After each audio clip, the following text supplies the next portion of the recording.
you obviously decided to get married, and at a very good. Do you think it's good to get married early, or because there's a lot of youngsters who are watching and Sunnah of the Prophet, you can't go wrong. you can't go wrong. Sunnah of the Prophet. Lots of people have different ways and getting married is a difficult process, is this, is that, you have these problems. But at the end of the day, it's the Sunnah of the Prophet ﷺ. And I don't need to have a mind of my own when the Sunnah of the Prophet ﷺ is there. Subhanallah. Whatever the Prophet says, Alhamdulillah, Labbaik. It's done. It's Subhanallah. done. And when did you get married, mashallah? I got married 3 years ago. 3 years ago. Yeah. And mashallah, you have a beautiful baby. Yes, Alhamdulillah, I have a beautiful daughter. Mashallah, mashallah. And she's one now, is she? She's 7 months. 7 months now, 7 months, mashallah. yeah, Alhamdulillah. yeah. So how's the married life going at the moment? Alhamdulillah, it's... Is it any different from before? Oh, very different.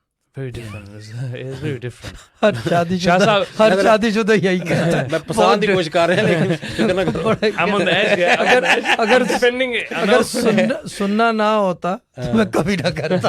हमारा दोस्त से शादी जो है ना, बस अभी ये एक वाहिद सुन्नत है तो शायद मेरे से ना ही हो. बेहतर है. Half of your iman. Half of your deen. Other thing is ये गुनाह कबीरा से बचाती है. No doubt, definitely.